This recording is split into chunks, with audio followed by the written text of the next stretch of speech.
So the Black Ops 6 multiplayer reveal is not this upcoming week, but the week following. And also in that time, this upcoming week, we'll see campaign reveals from Gamescom's opening night live. So today, in preparation for these reveals and the beta coming shortly here as well, I wanted to take some time to break down everything that we know about Black Ops 6's multiplayer, both officially and leaked, that we've seen thus far. So drop your thoughts as we go along, drop a like if you enjoyed the video, or you find it at all insightful, and make sure to subscribe for more Black Ops 6 coverage, among other things. We've got a lot upcoming, and I'd love to have you in the community. But for now, there is so much to dive into, so let's get into it. Let's start out with the official and confirmed details here. A lot of this stuff stems all the way back to June and the Black Ops 6 Direct. Of course, one of the big things when it came to multiplayer was one of the big fundamental changes they were making to movement. Omnimovement was introduced as the new sort of mechanic set going forward here into Black Ops 6 and into Warzone to follow with the integration. Now this will give you the ability to sprint in any direction, dive in any direction, slide in any direction, creating a 360-degree range of motion without any limitations. It was defined as their North Star for this game, and that the flow of it was everything to them. The intended fluidity makes intentions translate to actions with seamless chain movements in an attempt to sell that Black Ops power fantasy, becoming an elite operator with animations that adapt to the world.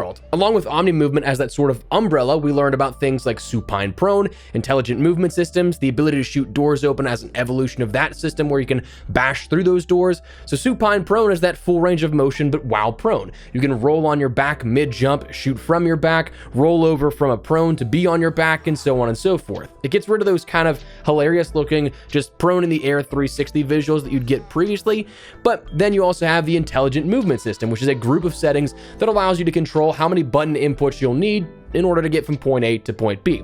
Multi-chained actions like mantling, going then into a crouch, then a jump can all be done without a single press of a button if the settings are enabled. Corner slicing is a new cosmetic update that will change how you peek a corner, dynamic on speed and entry angle of the player. As you approach a wall, it will sort of like peek around it a little bit, but variables like how close you are to that surface, how fast you approach the surface, how quickly you try and go out of it will all dictate sort of like how much you actually do this peek in this corner slice.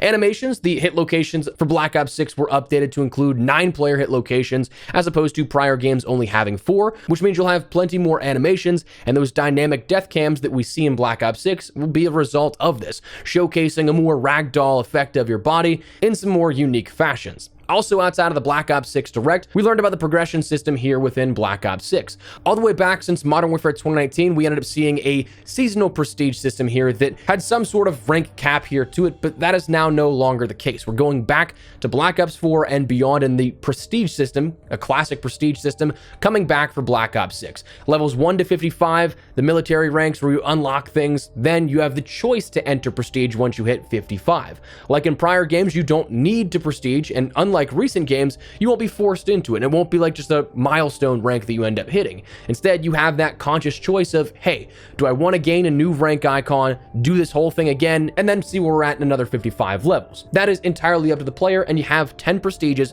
throughout this ranking system. Once you prestige, you will relock everything, and you have to unlock it again, 1 through 55. Weapon level progression, camo challenges and such, those won't reset, just the items that you unlock. So if you unlock something after prestige 1 and you were like level 20 or something on that weapon, whenever it relocked, you'll still pick up on level 20 on that weapon. Now we also will see rewards for each new prestige, incentivizing players to take that plunge into relocking all of your items once again. And then Prestige Master does return. So after those 10 prestiges, once you hit level 55, you'll actually gain access to upwards of level 1000, levels 56 to 1000, with special rewards along the way, and at the end, it is something that will have a grand redacted reward as they've put it so far. Now, the nice part, this is all playable on day 1 with no cap. The progression system we've seen since Modern Warfare 2019 has always had some sort of cap on it seasonally. That's not going to be the case here. You can go from day 1, rank up everything you want, or it can last you the entire year. It's entirely up to you. Now, as detailed by Zombies reveals, the prestige system will all be a synced progression system throughout the entirety of the Black Ops 6 experience. So both multiplayer and zombies will funnel into one singular rank that you have. As opposed to prior years, we've actually seen that broken up across multiplayer and zombies. So Black Ops 3, Black Ops 4 both had multiplayer and zombies prestiges that did not count for one or the other. It was just simply whatever mode you played. Same thing like Ghosts with multiplayer and Extinction, Infinite Warfare and COD World War II the same with zombies and multiplayer, but this time it all funnels into one.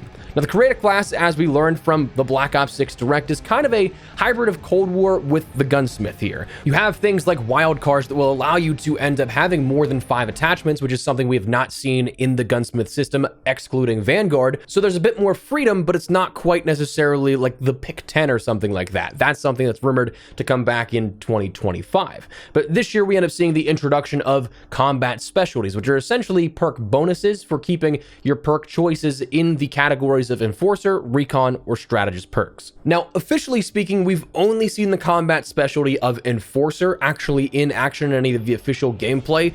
We've seen all of them in the leaked stuff that came out and the gameplay that came out as of recently. We'll get to that in a little bit, but as for the official categorization here of this, the Enforcer combat specialty allows you to end up getting bonuses that when killing enemies, it'll grant you a temporary buff to movement speed and health regeneration. As for the creative class, that's like the only stuff that appears to be new, officially speaking. So let's talk about some of the weaponry we've already seen, both in the reveals from the Black Ops 6 Direct, from some of the recent zombie stuff. So here's the weapons that we've seen and know about. The Ames 85, which is an assault rifle, the Jackal PDW SMG, the XM4 assault rifle, the Marine SP shotgun, the Compact 92 SMG, the 9mm PM handgun, the LR762 sniper rifle, the combat knife of the melee, the AK-74 assault rifle, AEK assault rifle, C9, which is the MP5 and SMG, the FA-MAE SAF SMG, the SR3 Vickers, the XMG, the KSP-58, the SWAT 556, the SIG 550, the DM-10, the GS-45, or the USP is a pistol. And then as from the zombies reveals recently, both from actual gameplay and then there was a flash of a lot of different rotating weapons in the mystery box, we saw the AS Val, the Model L, the Tonto 22, the PP90 M1, the USAS 12, the SVD, the Dragunov, and the Grendel P30 pistol. So a lot of weapons that we've already seen in regards to what could be coming out. That obviously is not going to be the full list, but it's a pretty healthy list to have, officially speaking, this early on in the year by comparison. Usually we don't see a sort of comprehensive list or a larger list of weapons until after the beta, at the least. So nice to see all these ones up front here. As for your maps that you can expect to be playing on, officially speaking, again, we'll talk on leaks here very soon, but officially speaking, we have 16 maps coming at launch. Specifically, 12 of these are designated for 6v6 play. 4 of those are strike maps that are smaller scale with 2v2 combat in mind for gunfight, but still do support 6v6 play as very small, very chaotic maps. So you can play 6v6 on 16 maps at launch, but gunfight, you're only going to have 4 of those available there. So it's one of those things that initially speaking, some people may get confused, like, hey, is 16 just kind of like the fake number they're putting up? But no, 16 will support 6v6 at launch, and a couple of those will also support varied gameplay in gunfight or 2v2. Of course, one of the big things that we learned about recently was the UI overhaul, which coming in mid-October, about a week before the launch of Black Ops 6, the UI for the COD HQ and for Black Ops 6 will be changed going forward here. Frankly, from the preview they gave to us here, it looks better. It's an improvement from what we have, but it's still kind of feels like the COD HQ that we know. Not quite as Huluified, but still embracing that mobile tablet UI in my opinion. If I'm honest, it kind of reminds me of the Xbox dashboard like we talked about a couple of days ago, which makes sense given the Microsoft acquisition. Maybe that's just me, but we're not entirely away from that sort of mobile or like panel design like we've seen since the introduction of the COD HQ.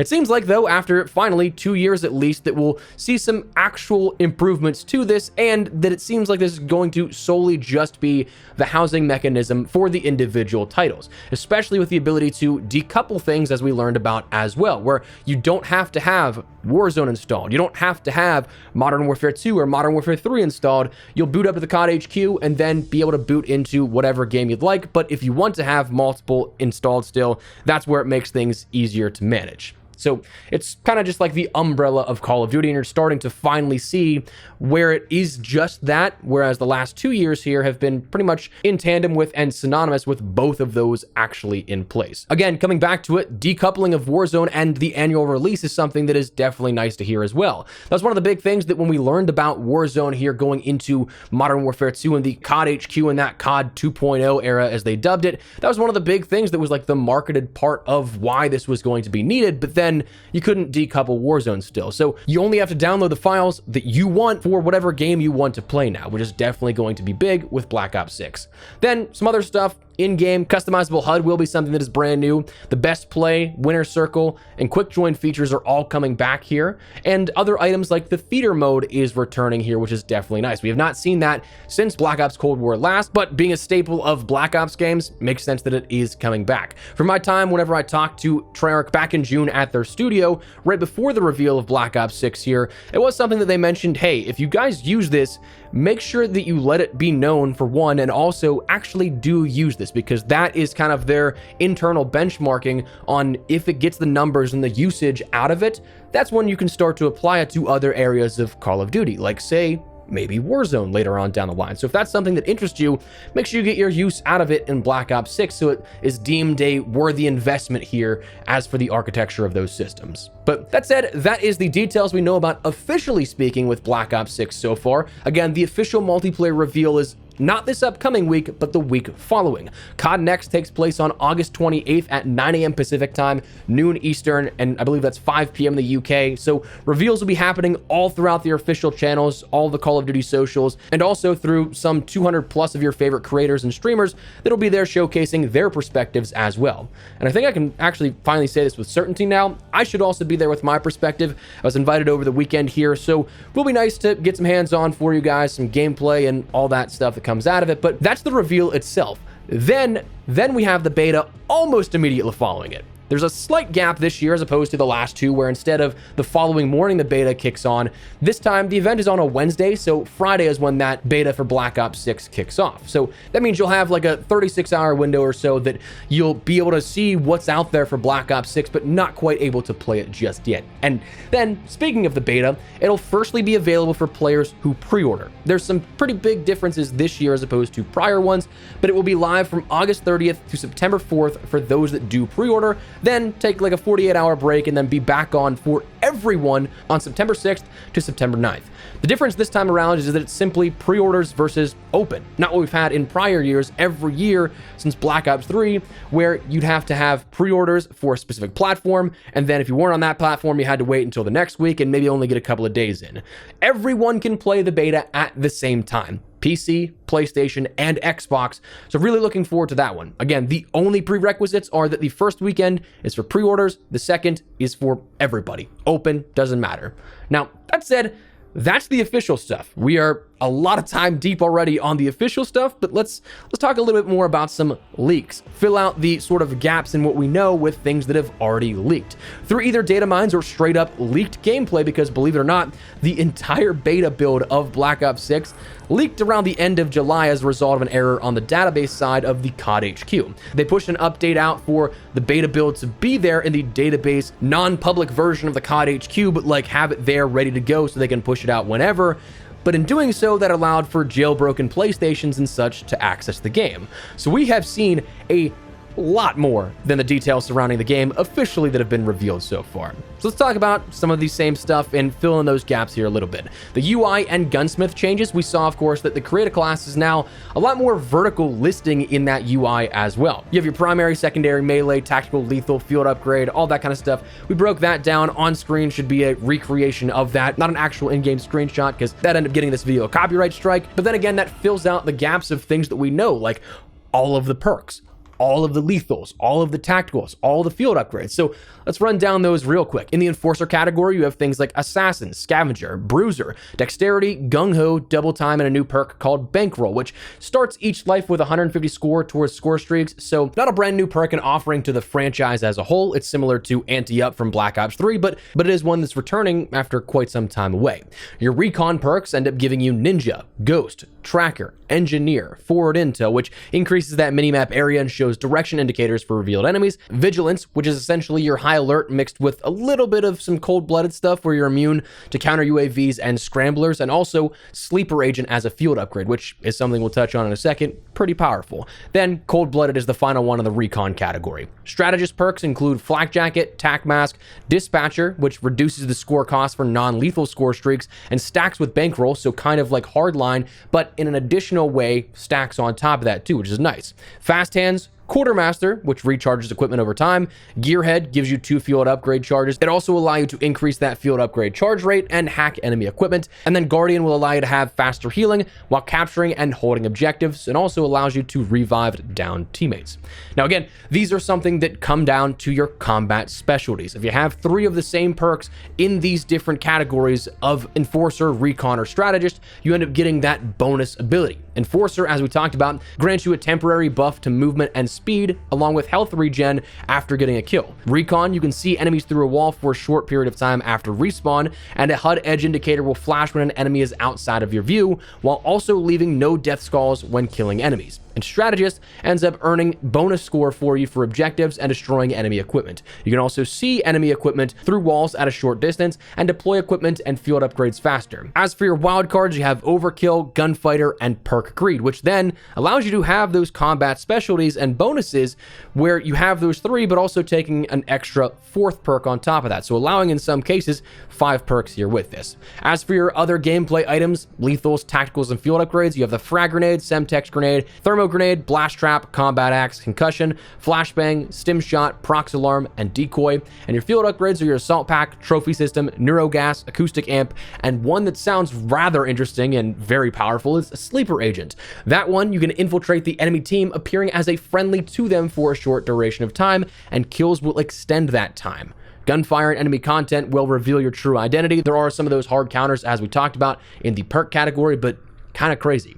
Now, as for your gunsmith, you end up having a different way that the UI is laid out, whereas currently you have these sort of categories of attachments going around the weapon design.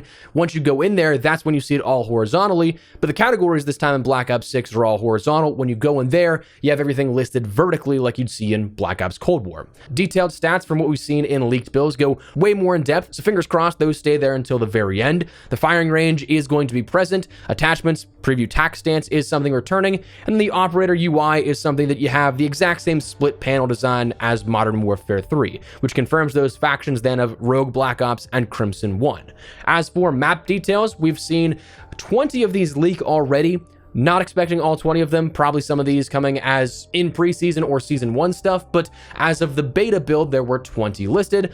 All of these are code names for what it's worth. So just bear that in mind. These aren't going to be the exact names that we see. There are some listed maps that are leaked that are the real names here that I think we've mashed them up. We'll have those in parentheses, but we end up seeing the maps of Vorkuta Mine, which I'm believing is Pit, Vorkuta, Catacomb, Flat, which is likely Skyline, Dig, Babylon, Train Graveyard, which is Derelict, Russian Base, Socotra 2, which appears to be potentially Yemen, a remaster from Black Ops 2, as that was where that took place, Hacienda Alt, Strip Mall, which is likely Rewind, Red Card, Firing Range 2, Veiled, Canals, Island, Pillage, Radar, my guess that being Scud, Stealth, and Nuketown. So along with the leaks that we learned about from the maps, we also saw that we have some progressive sort of UI designs loading into these, where it builds off of what we saw with Black Ops Cold War, showcasing map name, mode, map and mode stats like average elims, KD ratio, win-loss, and opening intro sequence. In a nice little touch is that you now have a larger look at the TAC map of each of the maps that you load into. So I think it's a really small but nice addition in my opinion. Some maps also interestingly have interactable elements. The map Skyline, the one that is from the sort of apartment penthouse that you see from all the gameplay. Apparently there is a route that you can open a bookcase, like a secret room and tunnel that connects from one point of the map to the other that you have to interact with that with. So that's pretty cool if that's something that's either not necessarily a one-off, but in a couple of ones, but obviously you don't want a million different secret locations throughout different maps. But anyways, we end up seeing score streak details to round out the things that we know are leaked.